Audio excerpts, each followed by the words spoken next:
Hello, and welcome to Climate Fix Podcast.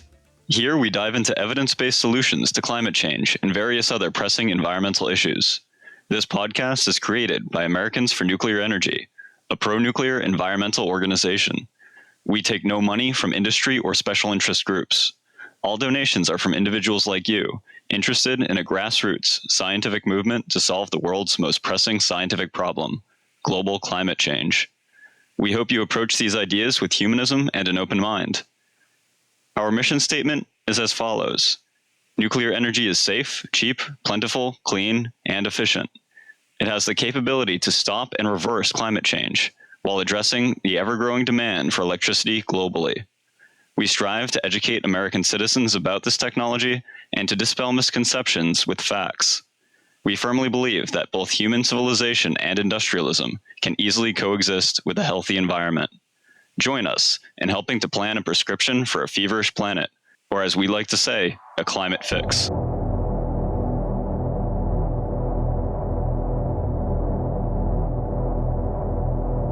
This is your host, Phil Ord. And this is your co-host, Colby Kirk. In this episode, we have a conversation with Ryan Pickering, who spent a lot of time and effort in helping save Diablo Canyon nuclear plant from shutting down in California.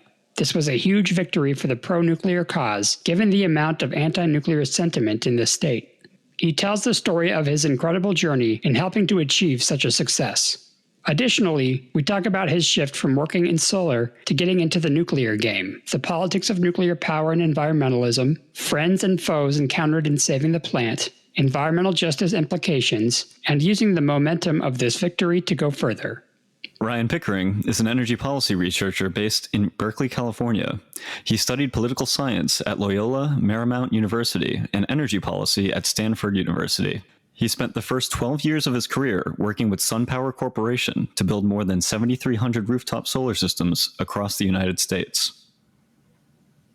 In 2021, Ryan became involved with efforts to save nuclear power plants from early closure around the world, speaking publicly in Belgium, Germany, Michigan, and California. He has volunteered with Mothers for Nuclear, Stand Up for Nuclear, Save Clean Energy, Generation Atomic, and Climate Coalition. He helped organize the Save Diablo rally in San Luis Obispo on December 4th, 2021. He was at the state capitol on August 31st when the California legislature voted to extend operations at Diablo Canyon Power Plant.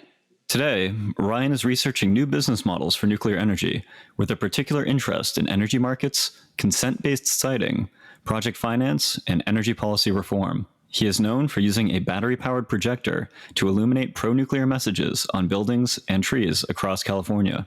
Awesome. I am looking forward to learning more about Ryan's shift in attention away from solar power and towards nuclear power. This is very interesting to see, as many people working in solar claim their technology is the future and that nuclear power is obsolete. Is this a sign that people are starting to see the hard physical limits of solar electricity generation? I'm eager to hear his perspective on this. I recall being told by so many, including those working in energy policy, that Diablo Canyon was dead and not coming back. They were sure the decision was final and that nothing could be done.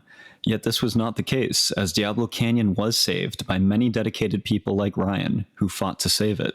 I'm looking forward to hearing the exciting story behind this victory. Ryan's help in securing a future for Diablo Canyon is a huge win for climate change. The sheer amount of carbon-free power those two reactors produce is staggering, providing almost 10% of California's electric generation. Yet leaders in the state were looking to shut it down with no clean energy alternative. Even though many might not see it this way, Ryan has risen to the occasion and stood up for clean energy even if it was unpopular. That's true climate activism. Let's jump right in. Here's our conversation with Ryan Pickering.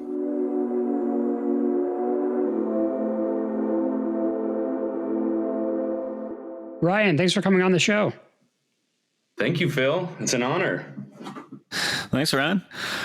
What led you to take a break from working in the solar industry to become a nuclear power advocate? Well, A lot of folks have asked me that, especially my former solar colleagues. The business is good right now. We've really struck a vein of gold, but I decided it was time to take a step back and look at the bigger picture. Renewables tend to get very focused on single projects and, whatever environmental benefits they can construe out of them. But I don't think a lot of folks in the clean energy movement are really taking a step back and looking at the whole picture and what it takes to decarbonize and keep energy affordable through this energy efficiency transition. And I just had to start working on it. That's cool. You don't have to bash solar or anything too much, but is there any limits that you kind of started to see by chance? Well, yes. It took me 12 years working in solar to realize it, but the sun sets every day. Yep. Right. Every single day. And while that sounds elementary, what folks don't understand is that energy storage is non-existent almost, and it has some real scaling problems. And over the past decade working in solar, we were constantly told that energy storage was going to come and save us. Energy storage is coming to save us. We've got tons of investment in new technology. We have all these great stories to talk about. But once we really started implementing chemical storage to these systems, this complexity skyrocketed, the cost skyrocketed, and the consumers didn't see a lot of benefit to it either. And so with the introduction of chemical storage, implemented and going into the market and seeing real results, it became clear that renewables are almost destabilizing the grid, and the energy storage that we're trying to implement isn't even close to keeping up. And so ultimately natural gas is filling the gaps. And that was a real wake-up call to me once I realized that. Definitely sobering for you, probably. The scale is tremendous in terms of how much energy we use in California, in the United States, and in the world. And, I don't want to hate humans for that. You love to see us using energy because we do all kinds of amazing things with it. But we do need to be honest with ourselves about the magnitude of the challenge, and the promise of nuclear energy and what a big stick it wields is, again, irresistible to me as a business person, as a researcher, and just as a human. Yeah, grid data was definitely what led me towards nuclear when I was looking at solar, and just seeing, you say solar is a daily cycle. The sun sets every day.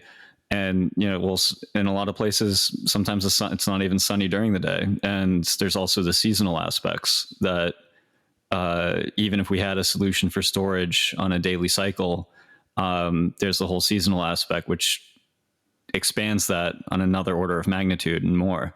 And I think you're right with, like, when it comes to nuclear, just eliminating the complexity and costs and limitations of storage. Just with going with nuclear is really what brought me around to nuclear too. That grid level data is so incredible, and I'm so grateful for programs like electricity maps. And for all of your listeners, if next time you're in the app, I encourage you to click on California and toggle down to that hourly data toggle at the bottom of the screen, and show the 24-hour generation cycle in California.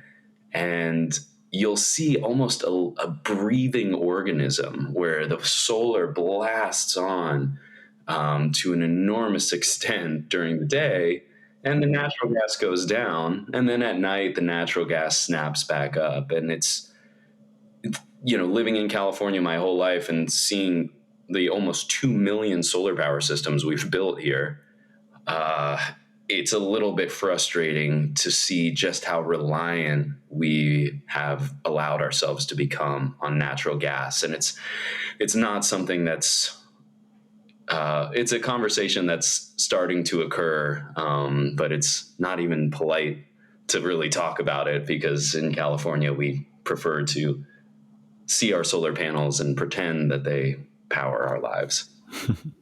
You could say it's kind of a political identity, and that leads us to our next question. And we have a lot of people from various particular political leanings that come on the show, but where would you say you kind of stand?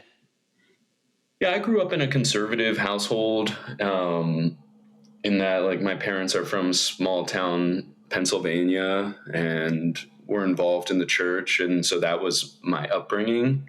And then I went to college, and Obama was running for president. And that was incredibly exciting to be a part of as a young person, because I felt like he was speaking to me. And like I did dabble in some Ron Paul, and I felt, he was speaking to me as well. And, I'm very impressionable. I value the input and of my colleagues and the leaders around me. And, Obama really took me over to the traditional left, and I enjoyed learning about that. I studied political science in undergrad. So he was, all the case study you could ask for. And then over time, as the climate crisis became a thing, I suppose, I remember when leaders were saying, don't call it climate change, call it climate crisis. And, I really got into my doomerism phase, and I started experimenting with eco-anarchy and, reading the Monkey Wrench Gang and thinking that we should just kind of tear it all down, which I think that concept is really in vogue right now with the Just Stop Oil campaigns. And then I kind of moved into socialism when I moved to the Bay Area. I grew up in the Bay Area. I lived in Los Angeles for 13 years, building solar down there. Then I moved back to the Bay, and, socialism is very popular in the Bay Area. It's in vogue, especially for young people. There's an organization called the DSA, Democratic Socialists of America, Right. which I joined, their San Francisco chapter, and, really did a lot of organizing with them around the Sunrise Movement and Green New Deal organizing. And then I had this big nuclear energy revelation just 2 years ago. And I've taken more of a moderate approach since then. Once I really learned about the hegemony of oil and gas, and I met a lot of people who worked in oil and gas that weren't villains. And, now I'm kind of at that stage where I'm just listening and reading and trying to be empathetic with folks. But I will say that I think the left has an incredible opportunity with nuclear energy, and I hope they see that soon. Yeah, well, I was going to ask you, do you think the left has failed in environmentalism by kind of taking on the anti-nuclear sentiment? And do you see it changing anytime soon? Gosh, the history of the anti-nuclear movement is fascinating, and I feel like I'm a part of it, being here in Berkeley, California, where we have a nuclear-free law passed by our city council. And, the anti-nuclear movement really started in Northern California when activists shut down Bodega Head nuclear power plant and tried to shut down Diablo, 50 years ago. And so the history is complex, and I don't pretend to totally understand it, but I will say that young lefties have a blind spot on energy. And if the left wants to be taken seriously in DC and in state houses and even locally, we do need to sharpen our toolkit on energy, and we got to stop with this magical thinking, because it discredits us, and it's not aligned with working class people. Keeping energy clean and affordable is an imperative for the left, and we are wading into hypocrisy right now with our energy policy and assuming that this is going to be good for working class people, when really we're seeing this inflation that's tied to the rise in the cost of energy. So I have seen some good signs, but I think the left needs to do a lot more when it comes to energy realism. And we're hearing good signs that AOC's camp is looking into incorporating nuclear energy into the Green New Deal. And I think that's exactly the kind of thing that the left could do to regain some of the narrative on energy. Yeah, that would be great. That it does sound like an amazing news. And if you look at case studies where there are nuclear plants being that have been shut down over the last few decades, you see the consequences of that in local communities where it just destroys local economies. It hurts working class people. It hurts education funding in those areas and counties. It really does ring a bell where like everything the left is supposed to support ends up getting detracted from the shutdown of nuclear plants. So would you say, like, do you think that these values sort of helped you get motivated to get involved with the campaign to save Diablo Canyon? Absolutely. My political identity is tied to working class people at this point, and working class people have complicated, busy lives, and I really started getting upset about something called time of use billing in California. And that's where from 4 to 9 power prices are astronomical. We're talking in the mid 40-cent range. In San Diego, it goes up to 49 cents a kilowatt hour from 4 to 9 p.m. Every weekday. Wow. And that is a problem. And it's a problem that was created by this embrace of wind and solar without nuclear. And we see billboards around town saying flex your power from 4 to 9. And then we're being threatened with power outages, of course, and we're getting text messages on our phone to reduce our usage. And at the end of the day, rich people are going to use their energy because they can afford it. So it's working class people and poor people that have to flex their power, even though they use less power. And like, it's just classist. And it really started to bother me. And as I was working in solar, the time of use rates kept getting worse and worse. And I felt like I was contributing to the issue. And so that was one of the many cracks in the foundation of my 100% renewable energy fantasy. And that's why 2 years ago, I had to step away. So how did you get involved with the Save Diablo campaign? Well, I read the San Francisco Chronicle. That's my local paper over here in Berkeley as well. Actually, to be honest, it's my landlady's newspaper, and I wake up earlier than her, and I read her newspaper, and then I put the rubber band back on it, and I put it on her doorstep. And it's a great deal. And in the paper 2 years ago, they were talking about shutting down Diablo, and they were talking about its power output. And I was like, wow, that's all rooftop solar combined is one nuclear power plant. And I just never really gripped the scale of that. That just 2 units versus 2 million. and one is dispatchable power that we can rely on, and the other is variable renewable energy. I was sitting right here at this desk. I was at work, like reading the paper, answering emails, and I knew it was over, and I knew that I needed to get involved with Diablo. And so I started looking around and seeing who else was involved.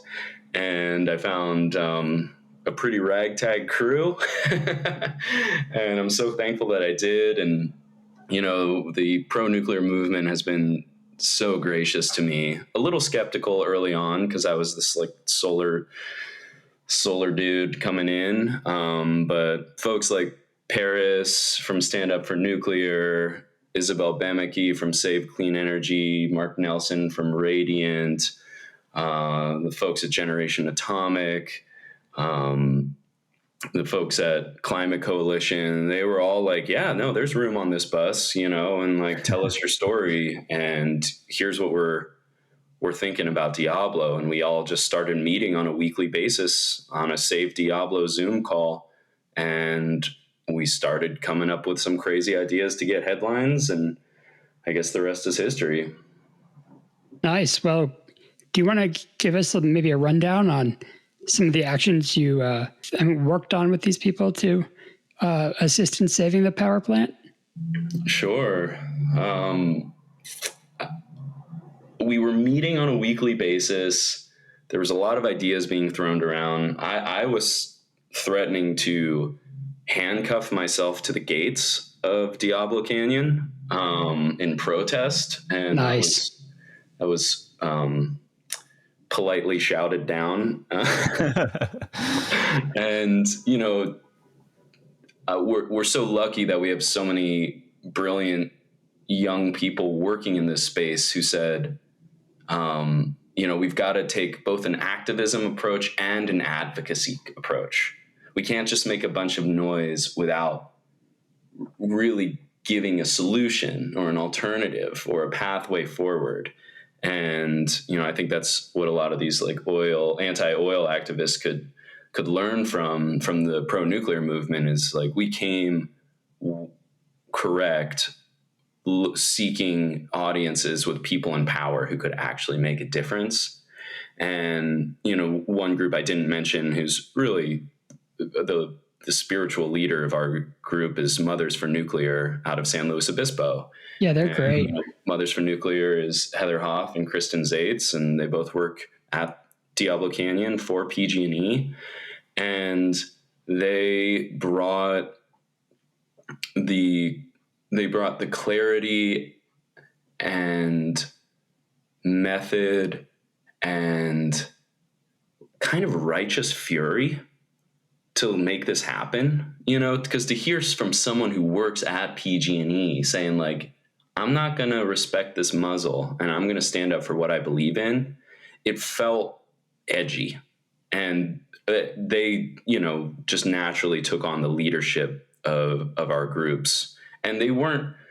And what's so cool about this movement is it's a lot of different groups all kind of doing their thing in cooperation, not competition.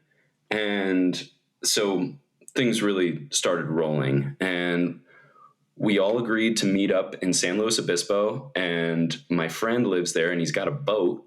And I said, we should all take a boat ride out to Diablo and like see it for ourselves. So me, Mark Nelson, Paris, Isabel, and my friend like hop on this boat and we go out into the discharge water of Diablo, way closer than you're supposed to go. You're supposed to stay a mile away from the plant. And we were just right out front. And it was this misty morning. You could barely see the power plant. It was so ominous. And then these sharks started circling our boat. And it's these famous tiger sharks who like the warm water that live by it. And they're the northernmost family of tiger sharks in the Pacific Ocean. And we were just, it was like the whole experience was it was intense. Also, the water was really rocky that day. So we were all kind of seasick. And we went back, regrouped, and decided, that this is something that we all kind of wanted to embark on together. We went out to dinner that night in downtown San Luis Obispo. Carolyn Porco from NASA joined us, and she was like, "Yeah, you kids got to do this. Like, you guys got to bang some pans." And she's like psyching us all up. And could you give us a rundown on the rally you guys held? Sure. So the idea was we need to throw a rally, and we need to do it at the courthouse, which is famous because that's where all the big Diablo decisions have occurred. And so we decided to do it on December 4th. And in preparation, Heather Hoff, Isabel Bemeke, and I stood outside the single entrance to Diablo in the week leading up to it, handing out flyers to every single employee or anyone who ran through that gate. And people were very surprised to see us. The nuclear industry is kind of famous for not being advocates. Right. They have a very conservative nature to them, which is fine. That's why we trust them with, hard things like running the largest power plant in California. So anyways, we're out there every night saying, "Hey, there's a rally. Come through on the weekend," and everyone was like, "Okay, maybe we'll see you there." And Isabel got this big blimp that represented like a ton of carbon, and she was kind of relating that to how much carbon is at stake. And, the day of the rally, we show up, and a diverse group from the community came out, and we did it right on the courthouse steps. And we had some incredible speakers, all women speakers. And we got just enough press. The local newspaper was there, Vice News was there, and a couple others. And it was enough to ring the bell. And we also coordinated that with the launch of this academic paper from Stanford and MIT talking about the value of Diablo Canyon. And so we kind of, at the rally, we released this report that said, like, look, Diablo is the most valuable building in California, and turning it off doesn't make any sense at all. And Isabel's team really came through and wrote a report to stand by that, and got it signed by 80 really famous people like Ernie Moniz and Stephen Chu.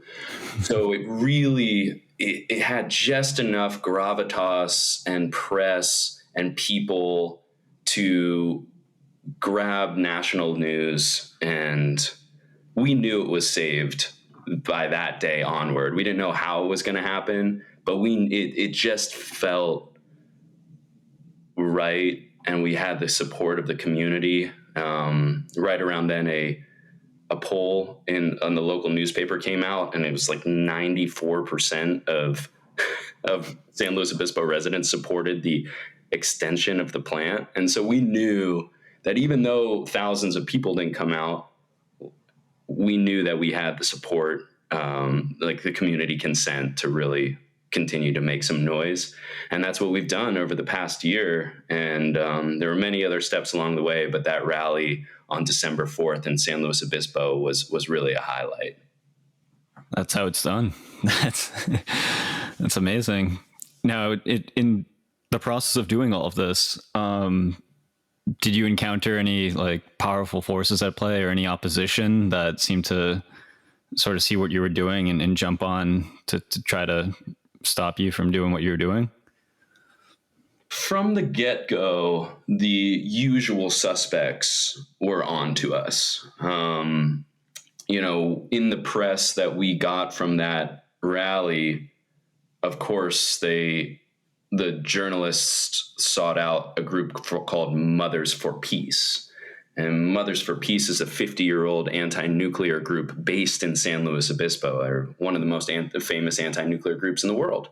Mm-hmm. And from the get-go, they were challenging us and saying that we were misguided and that, insinuating that we were funded by big nuclear, whatever that is. Yeah. And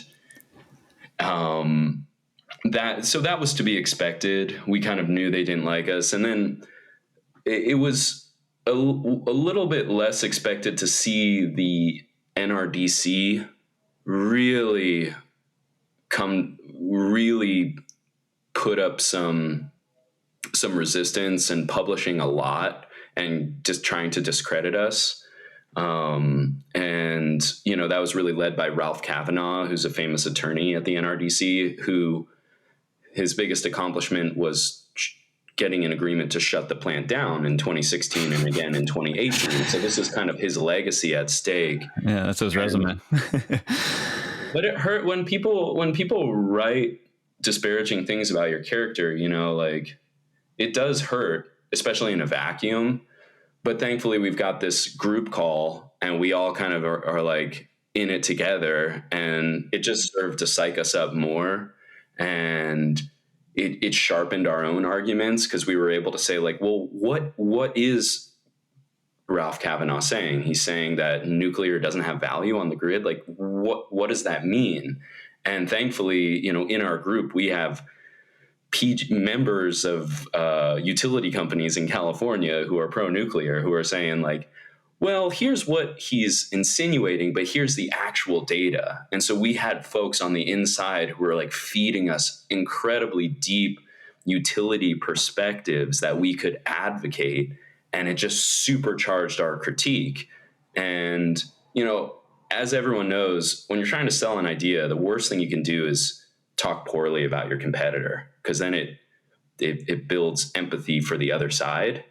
And so instead of us like saying, oh, Mothers for Peace, they're, a bunch of quacks or whatever, we just let them trash us, and we just kept sticking to grid data and trying to tell the truth and educating the public and being empathetic with folks and calling into many meetings. That I think that was the other success of our community, is every week we were calling into this hearing in Sacramento, and that hearing at the California Energy Commission, and this hearing at the CPUC. And we just kept making public comments like, hey, this is our biggest, we need more clean energy, not less. And keeping it really simple. Some folks really geeking out on the calls, and some folks keeping it really simple. And then folks talking about social justice. And, it's amazing what a dozen people can do if they keep showing up to the right places.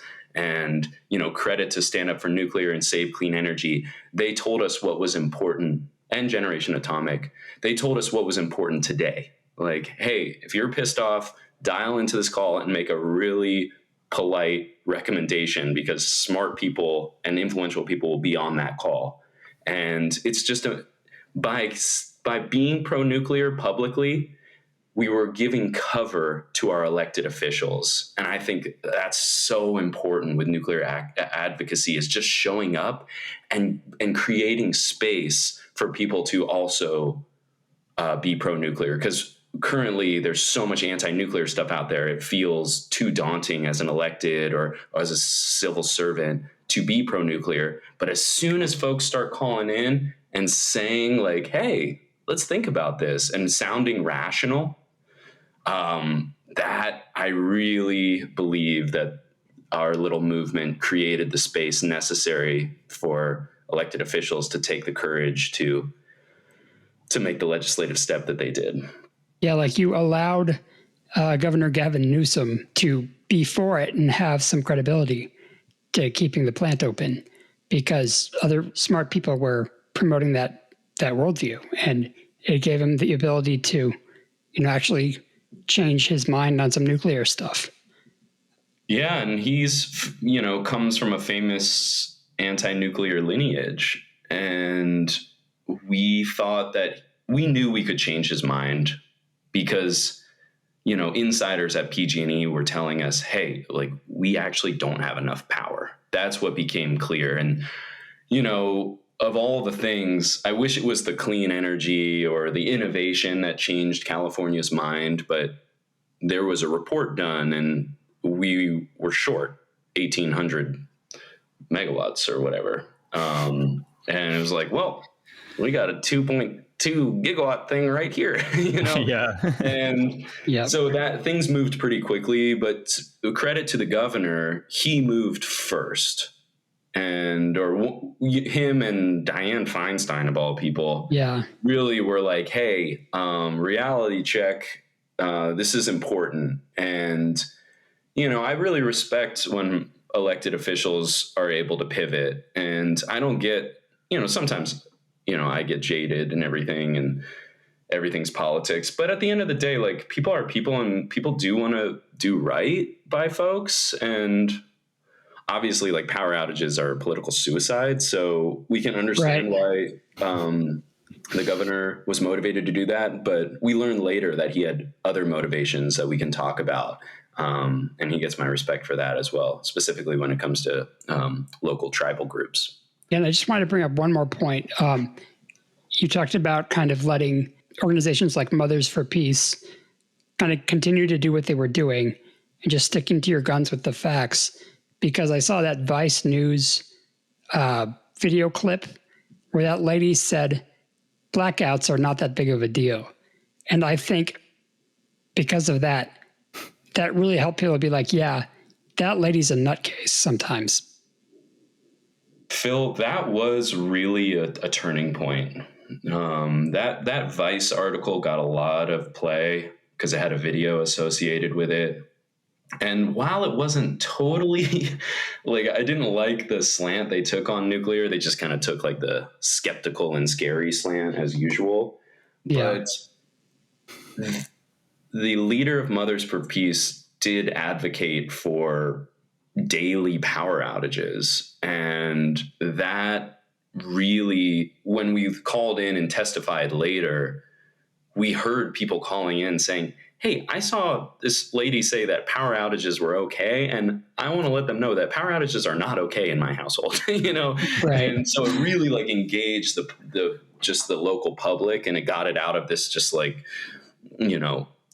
nuclear discussion, and it became this, California discussion.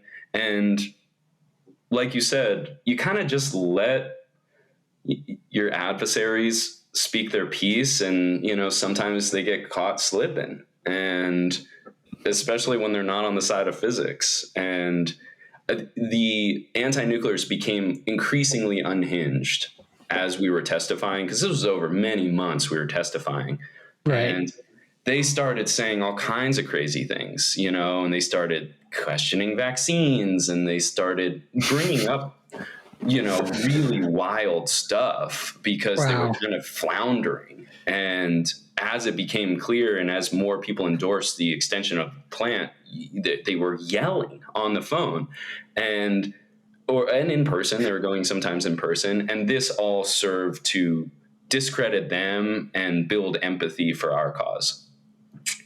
That's amazing. For other reasons to keep the plant open, what, from an environmental justice standpoint, do you feel was at stake if Diablo Canyon was not saved?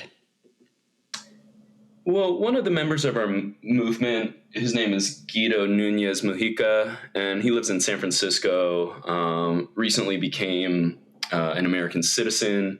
He's from Venezuela, and he immediately connected Diablo to social justice. Immediately. That, as soon as he joined the group, he was like, promotoras or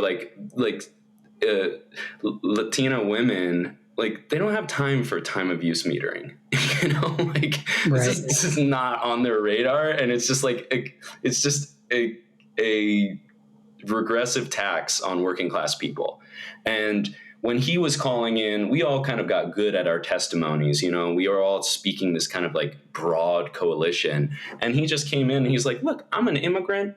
I'm an American citizen. I love this country and I love this state. And I'll be damned if I see energy prices go up and the quality of air in my communities go down. Like, that's not happening. And he came with just the thunder, and that really influenced our whole movement. And so we started incorporating that social justice aspect, with under his leadership. And Isabel really took that up, and so did Paris. And Paris speaks really well to this issue as well. So it was just immediately clear to our group that when you raise the cost of energy, you raise the cost of everything. And California is famously unaffordable already, and it's the pandemic has only exacerbated that. And and then you start looking at where all of our natural gas plants are, and we're building 9 new natural gas plants in California, and of course they're all in disadvantaged communities. Mm-hmm. And we really shone a light on that without being vindictive, but just saying like, is this our dream? Is this the plan? And I think it resonated with a lot of folks. That's amazing. Yeah, it's a good angle to take to build a progressive support behind it. So, yeah, there's so many reasons to keep plants open, and going back to just looking historically, every time there's a nuclear plant that gets shut down, the local community is destroyed. It hurts working class people. It hurts locals. It hurts a lot of disadvantaged and vulnerable people in our communities. And there's a lot of advantage to actually protecting plants, and not whether it's the clean air element or the energy cost element. It is just benefits all around, it seems. So there is absolutely many social justice angles that we can take to keeping plants open.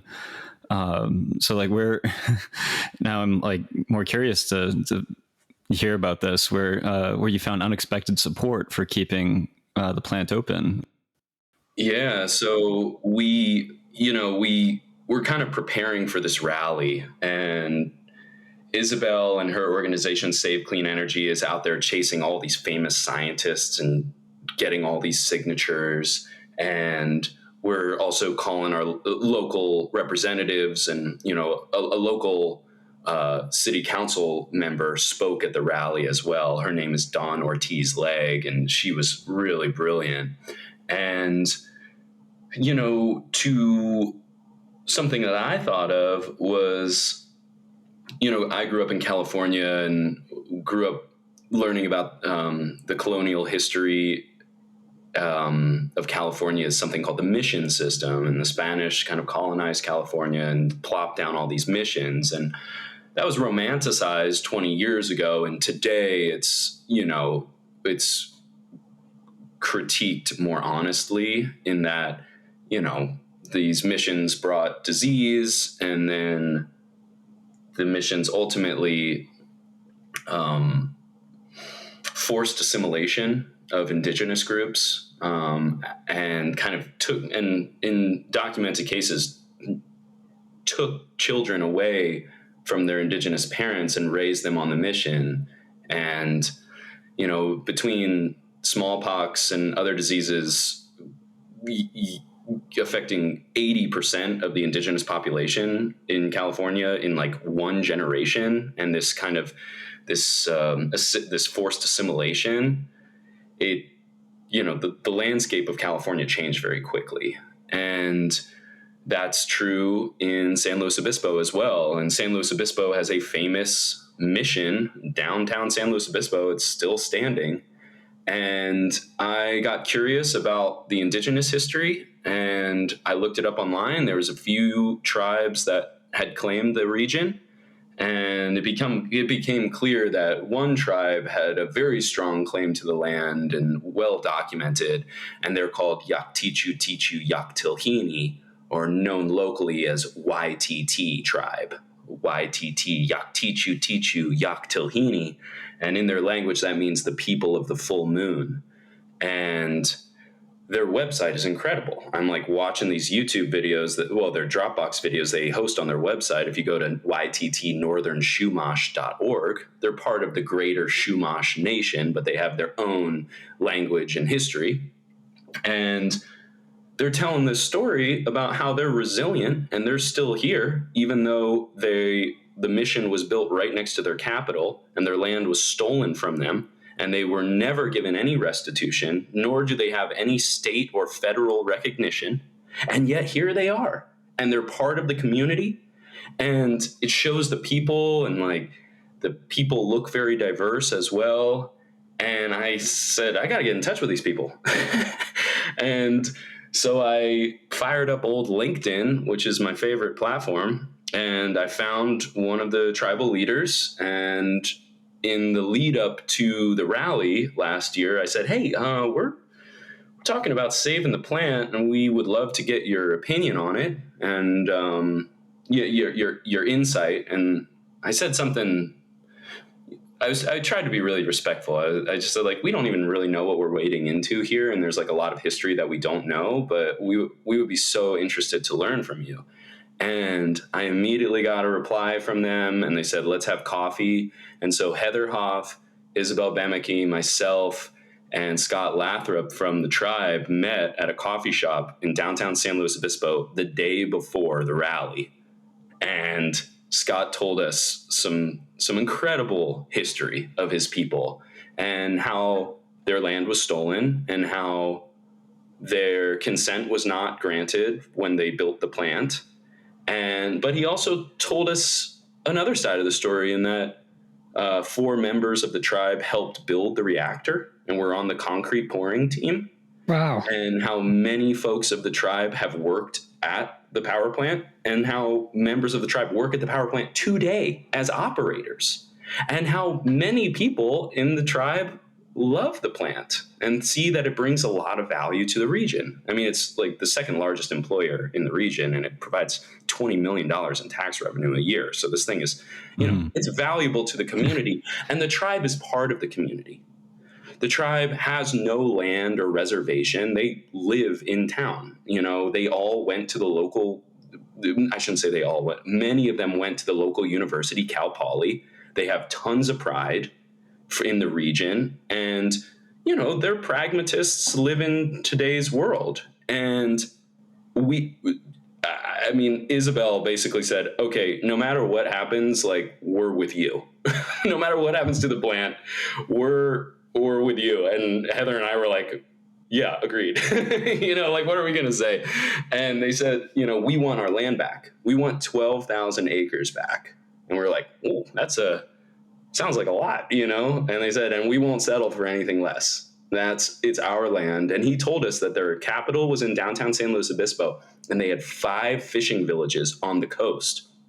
And one of their fishing villages, called Chanu, is at the site of Diablo Canyon today. I mean, it's literally, they dug up bones and baskets and stuff when they were building the plant. And Scott tells us that his grandparents were born at Chiiwi, which is one of the fishing villages just south. And I'm like, your grandparents were born at an indigenous village? Like, this is like living history. This isn't abstract. This is lit today. And so we invited the tribe to come to the rally, and a small group from the tribe did attend the rally. And they told us that they didn't want us to speak publicly for them and that they would speak for themselves.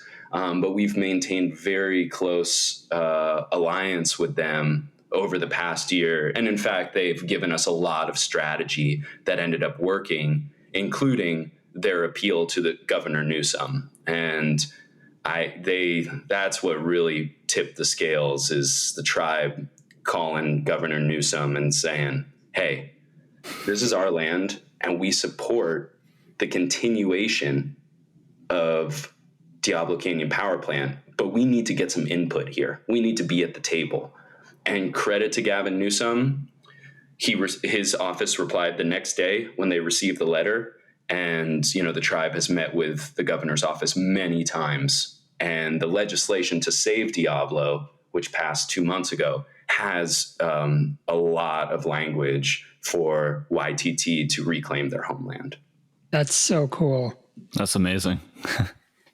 almost brings a tear to my eye that even, a group of people that have been treated terribly by this country and have been victims of things like pollution are on the side of keeping a nuclear power plant running. Yeah, I think that I know that Diablo will change world history, and just given the prominence of the plant. But what I hope the lasting legacy is, beyond like the crazy kids who showed up to save it, is that indigenous people saw an opportunity here and in their own agency rose and knocked on the door of power and got themselves a seat at the table. Right. And that indigenous people around the world can do this with nuclear energy. And in fact, I just believe that's going to happen. And to hear the tribe talk about it, and they've presented publicly, they presented at the ANS conference in Anaheim, and they've also presented at Cal Poly San Luis Obispo. And to hear them talk about nuclear energy is to hear how nuclear energy is congruent with indigenous spirituality, and that there are many different spiritualities on Turtle Island, as they call as some indigenous groups call North America, but they all kind of center around like a respect for water, land, and sky. And to hear the tribe talk about it, they said that nuclear energy has the least impact on all of these things that we must respect and protect. And how wind and solar, though that's part of the narrative, it actually doesn't have the same respect for water, earth, and sky. And of course, extractive energy sources as well.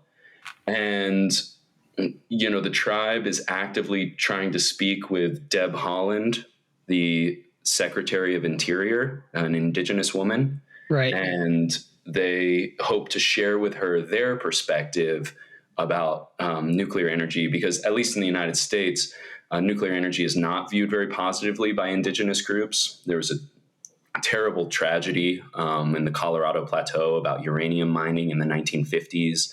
And I believe it's the biggest nuclear-related tragedy in human history, other than the bombs in Japan, in that, I believe over 700 Navajo men died because they weren't given proper respiratory equipment or safety equipment when they were mining uranium. And, many of them passed away rapidly, and the federal government paid $2.5 billion in reparations in 2002, but they didn't fix these open uranium mines. So there's still freaking uranium blowing all around, and there's just, it's still not tied up completely. And, credit to Isabel Bemeke, she, did a post about this history, and she said, like, it's not good enough. We need to remediate these sites. And from the tribe standpoint, obviously they're well aware of, that tragedy, but they said, like, that happened 70 years ago. And are we going to let that one incident make up our minds on this technology that can really give us autonomy? And, the tribe's perspective is that tribes should start building nuclear power plants and nuclear infrastructure on their land as soon as possible. And even, skirt around state and federal laws, given that, especially if you're a federally recognized tribe, you are a sovereign equal to the United States, and the NRC still applies.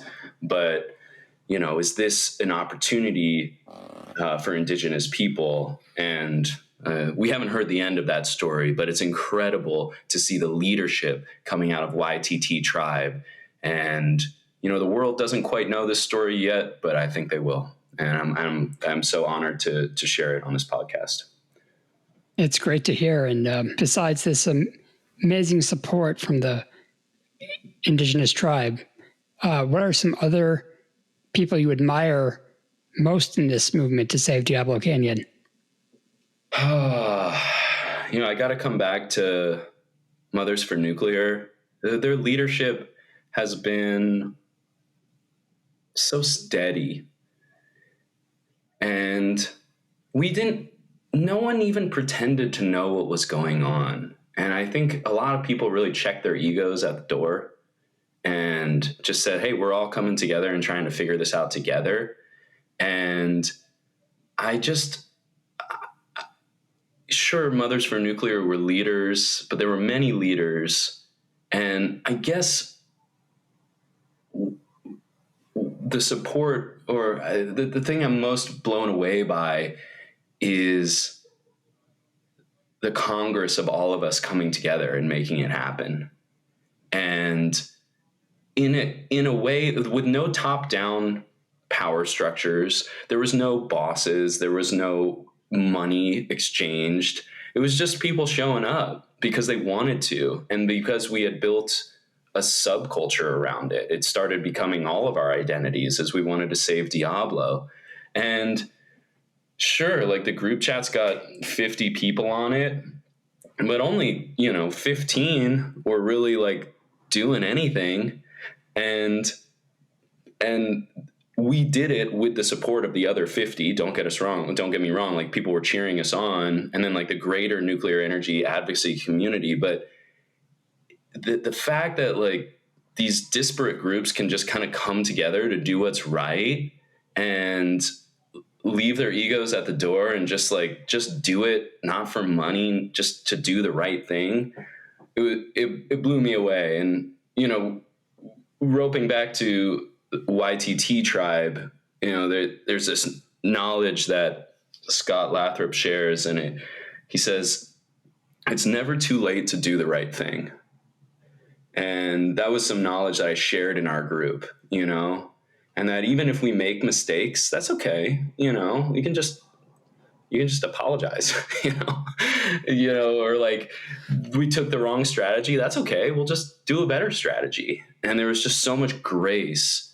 And it's true. Like, and as we were growing the movement and people were joining that were traditionally anti-nuclear, you didn't see people saying, oh, you're new, like you're excluded from this group or anything. No, it was all grace. It was like, oh, we're so glad to have you, like, welcome, and like, here's what we're working on. And I think that's a lesson beyond nuclear, in these very polarized times, like, we can all just work together. We have so much in common and very little that separates us, actually. And, it's never too late to do the right thing. So, that indigenous knowledge really like guided the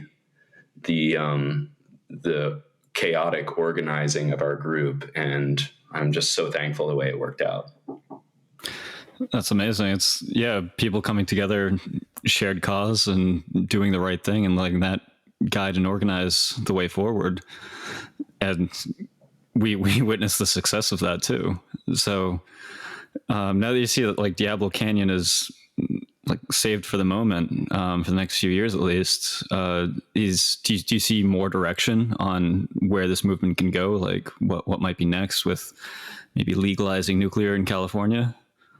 Well, it's a very hot topic. And I think nuclear advocates around the world are talking about this right now. We're having these wins, we're having these extensions.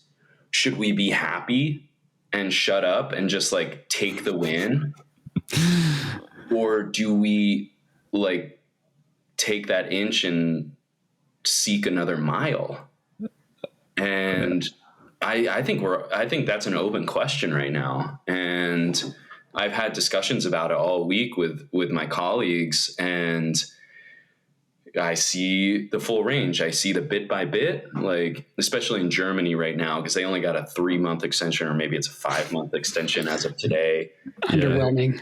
It's like is that enough?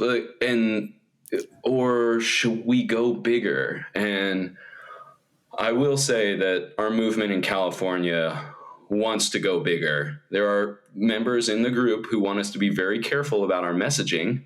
And I wouldn't say that we're tone policing, but there is some of that going on in our movement. You know, like, how much do you bash renewables? How much do you ask for from the legislators? And I think I'm further to one side in that I want to seek a pathway to first update the nuclear free law in Berkeley, because it's a low hanging fruit. And I think we can do it. And it's like local level politics, because there aren't many like city level bans on nuclear in the United States. Yeah. And I know the mayor, and like, I think we can get it done. And we've already written the legislation, and we're not repealing it. We're just updating it.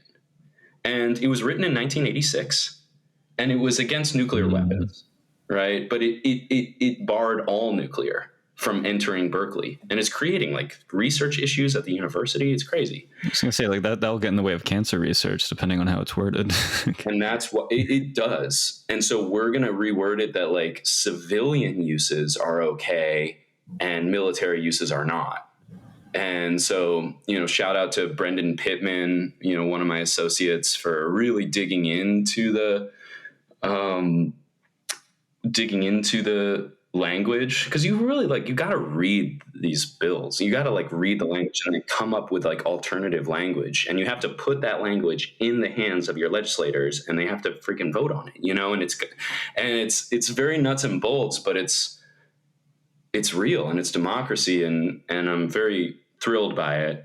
So we're going to do that no matter what. Now, the bigger question is legalizing nuclear in California, and it's a hot button issue. But when I talk to people who aren't inside the nuclear advocacy space, they're like, "Oh yeah, do that." Why? Nuclear is illegal in California? That's crazy. So I think we get a little bit insular sometimes, and I think that we should take this 5-year extension and, number one, demand a 20-year extension for Diablo, because 5 years is a joke. And the governor said he wanted to do a 10-year extension, but it's like the NRC does 20-year extensions. So that's what they should ask for. And then they should staff up, and they should properly staff the plant for the next 20 years. Because 5 years, it's like you get into all these compromises, and you don't want to be making compromises when it's the largest power plant in California. And plus, it's going to look silly to all these people involved to extend it for 5 years, and then we're going to be in the same place in 5 years saying, well, we still need it.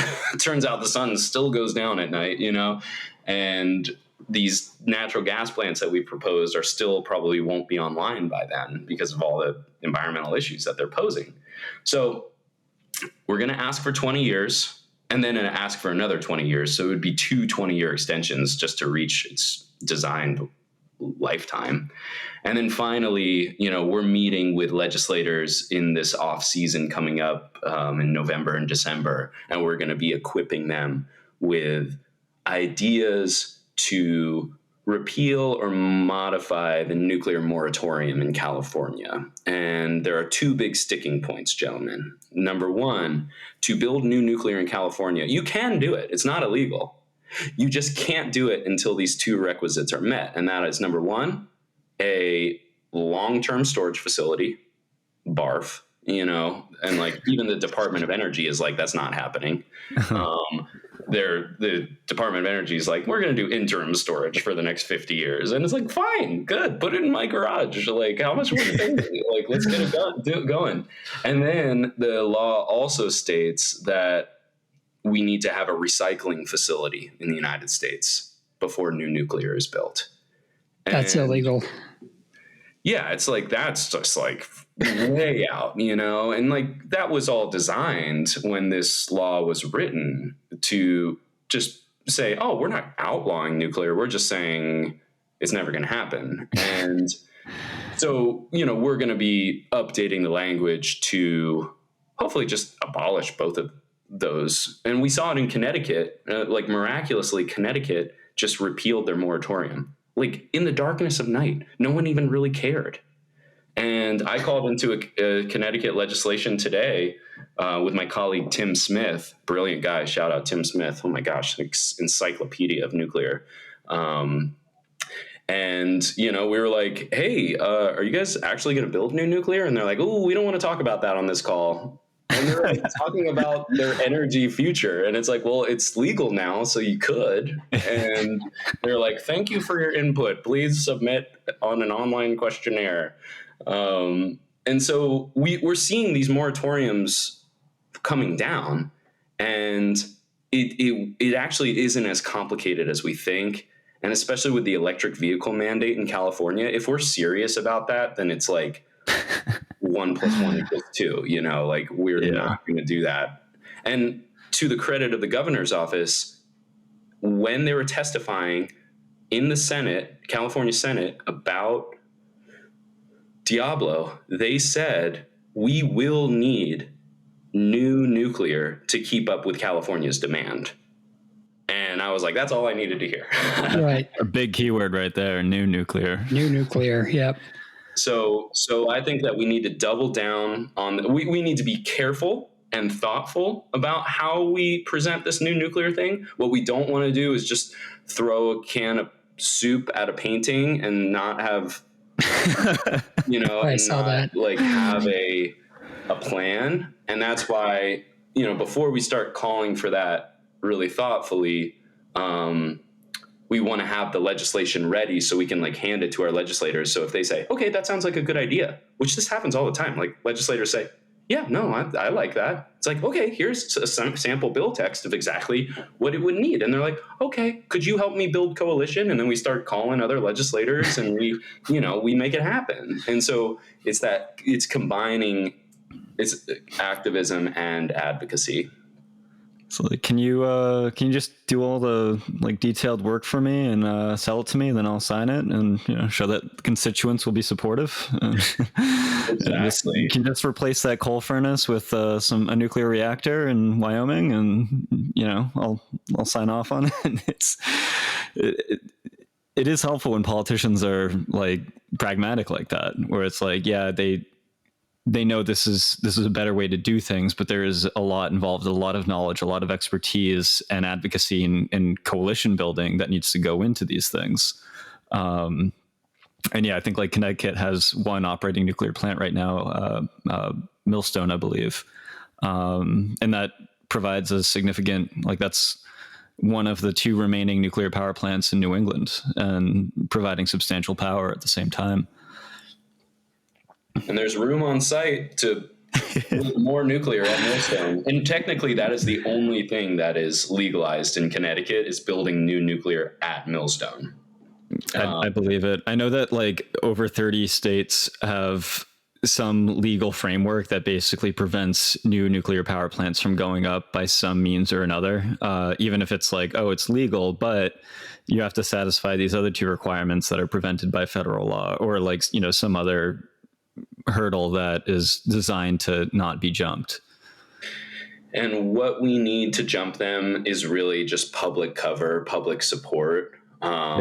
It's amazing what can happen when like the tides shift. And I think we're seeing some very promising things right now, obviously, but we have to keep going. We have to build the coalition. We're like just over 50% support in the United States, according to polling. And that's, we need, and I just think it's going to flip very quickly with this energy crunch, with, concerns of climate, with all of these things coming together, like the pro-science movement, like, and also like this bipartisanship of energy. Like, I think pretty much everyone like doesn't want to fight anymore. Like there's some fringe people who are like so pissed off about our political reality, but I have this intuition that like we would love to get some like easy wins, and it seems like nuclear could be one of those. Great. Well, Hey, we're kind of reaching the end of our time here. Is there anything else you'd like to add? I got so much gratitude for this podcast, and the others in the space. I can only imagine how much work goes into creating this content and bringing it to the world. But I'm pretty sure that it's the podcast that kind of like changed the inertia of our movement, because it allowed us all to start kind of, it allowed some of these ideas to firm up. And it also allowed pro-nuclear advocates to feel like they're not alone. And because you kind of feel like you're taking crazy pills with nuclear, it's like this like miracle panacea technology that has this complex history, and it's so intimidating. But I know I'm speaking for myself. I know I'm speaking for hundreds of other people out there that this podcast and others is giving us like the courage and like, honestly, just like what's the opopposite of gaslighting? Like reassurance. Yeah, just like the reassurance. Genuine reassurance. Like what we're working on is like real and important, and I think that's what's empowering this like next generation of advocates. And I'm taking all that I learned from this podcast and teaching the young people that I'm leading, and like, I'm just a 35-year-old millennial now, I'm over the hill, but there's all these kids that are just like, what's the solution, and like, I'm like, nuclear energy. They're like, okay. Right. Like, I've noticed that with younger people. I like join our mailing list, and like, but no, we're starting to like really mobilize folks and empower them. So I got tons of gratitude for this podcast and like the leadership that you folks are providing. It's real. And, to everyone else who's listening out there, reassurance that there are some like really cool people coming into this space, like a lot of business leaders, indigenous folks, like all these like very good signs that like something real is happening here, not just extending some old plants, and calling it a day, but like actually trying to do this nuclear renaissance for real. Right. Well, thanks for your kind words. And where can listeners find you and interact with you? So I am staging a subversive cultural battle on LinkedIn, and I need help. I am just slamming into the wall of public opinion every day on LinkedIn, but I feel like it's a battlefield it's the battlefield that I want to be on. I'm like not witty. I'm like very earnest and literal, and that just does not work on Twitter or the gram or anything.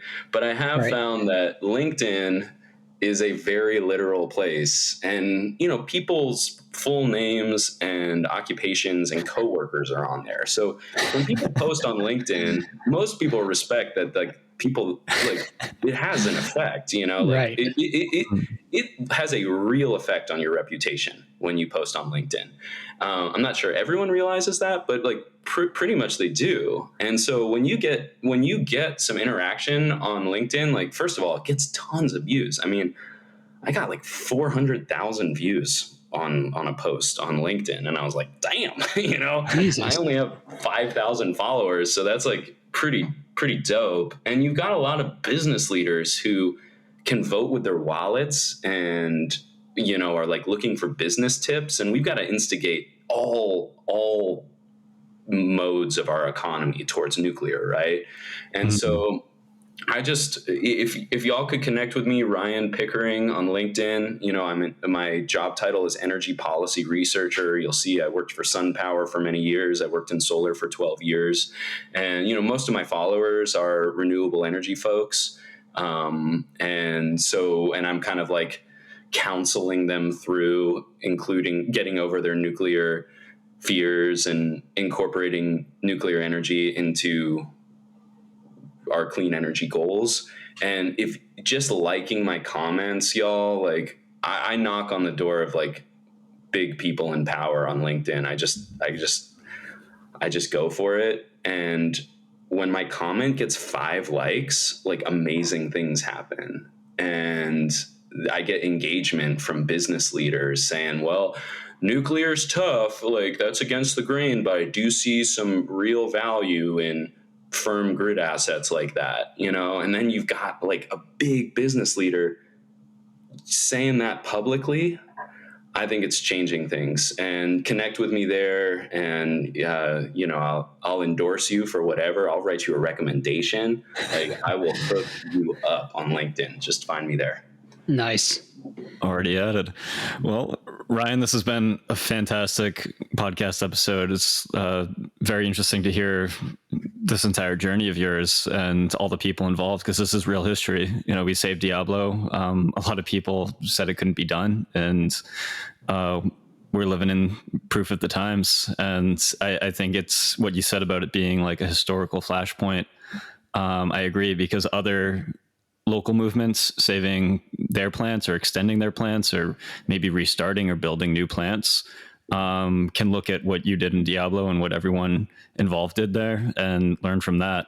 So great to have you on the show. Thank you so much for coming on. Yep. Appreciate it, man. Thank you, gentlemen.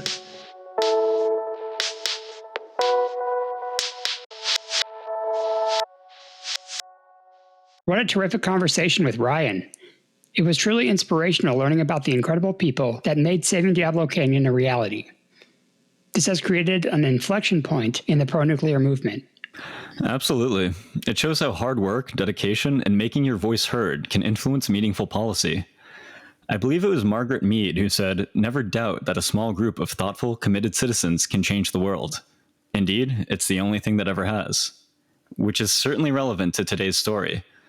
If nuclear advocates keep it up, it could show the world how saving, restarting, and even building more nuclear plants should become the new norm. I thought it was great to see how the people who've been anti-nuclear and successful for so long are finally getting their beliefs put under proper scrutiny. If enough pro-science and pro-fact people show up to hearings with correct and calm information, the anti-nuclear arguments begin to unravel on their own. All we really have to do is watch. Sooner or later, politicians will know who is credible, which will be the pro-nuclear side. At least I hope. I also like how the story challenges so many assumptions about community sentiment around nuclear energy. The activist rally for saving Diablo was predominantly pro-nuclear. The governor of California got on board with saving Diablo, and it's amazing to hear about the local support from indigenous tribes. There is a tragic historical injustice of indigenous people suffering harms from unethical uranium mining practices during the Cold War and weapons race. This has left a cultural assumption that the desires and values of indigenous people would be opposed to nuclear energy. However, Ryan sought out local indigenous leaders ready to listen to their thoughts and learned how they supported Diablo Canyon and even had tribe members working at the plant. They also offered counsel on how to build a coalition, be more effective advocates, and welcomed a place at the table in saving the plant.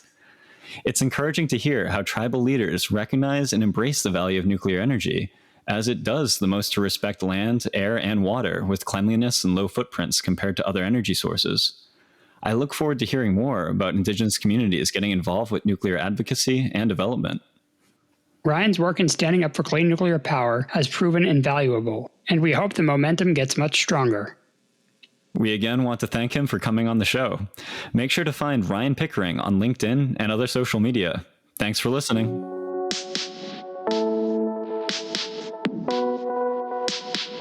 If you like what you heard and want more content, you can support Americans for Nuclear Energy's Climate Fix podcast on a per-episode basis with Patreon. Link in the description. To support Americans for Nuclear Energy and our general mission, visit our website at www.americansfornuclearenergy.org. All words. Again, that's www.americansfornuclearenergy.org. We have a link to donate with PayPal under the Mobilize page.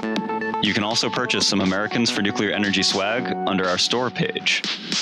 This will really help us pay for the little things, especially online service fees, to keep our organization running. You can follow us on Facebook, Twitter, Instagram, and YouTube. Lastly, we really want your feedback.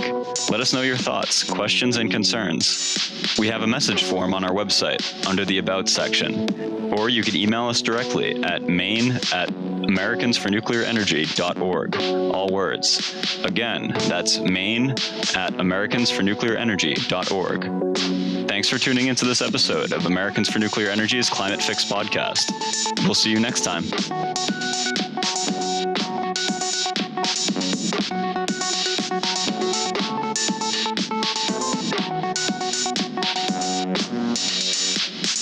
Edited and produced by Jonna Adams.